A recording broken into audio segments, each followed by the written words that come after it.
في هذه الأيام على بلاد العرب والمسلمين ويحمل بمليارات الدولارات والهدايا والثروات، وبالمقابل ينبري بخطابات وكلمات معسولة يعد بها بالسلام الذليل والحماية ورفع العقوبات. والله نحن نفرح لسوريا إذا بجد رفعوا عنها العقوبات. سوريا تستحق.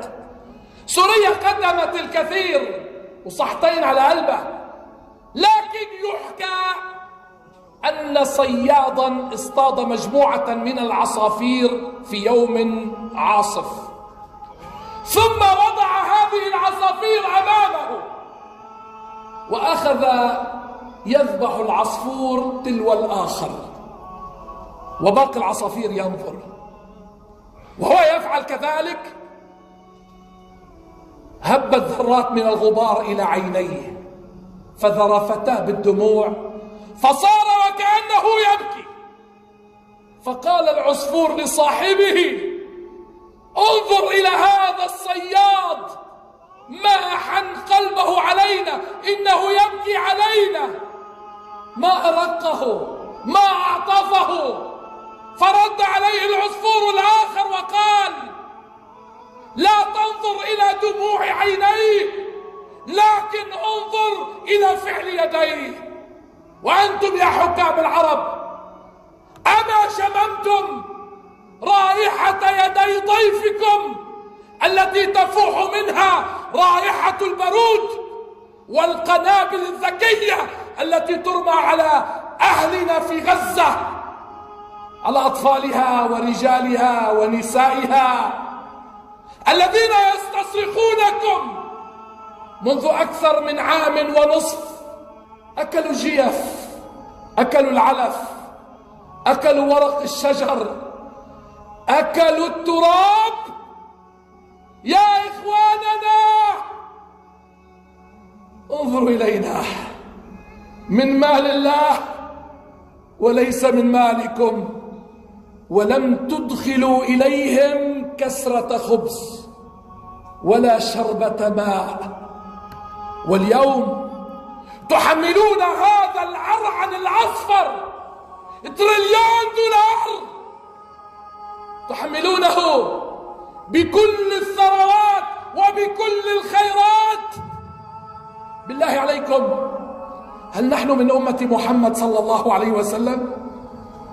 هل نحن الأمة التي بكى عليها نبينا محمد صلى الله عليه وسلم؟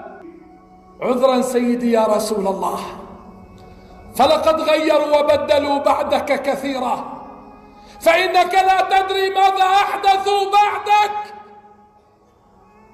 سيدي يا رسول الله، كنت لا تنام ولا ينام أصحابك، وفي الأمة مجروح ومظلوم وموجوع وجائع. سيدي يا رسول الله، جاع أطفال المسلمين اليوم، جاعت النساء، انكشفت العورات، اغتصبت النساء، دنست المقدسات، وأسفاه بنفط عربي ومال عربي وصمت عربي وتصفيق عربي واستقبال وتحليل عربي. بربكم، نحن خير أمة أخرجت للناس، نحن الأمة التي كانت تفرض الجزية، أصبحت اليوم تأخذ الجزية. كيف سنلقى الله؟ ماذا سنقول لربنا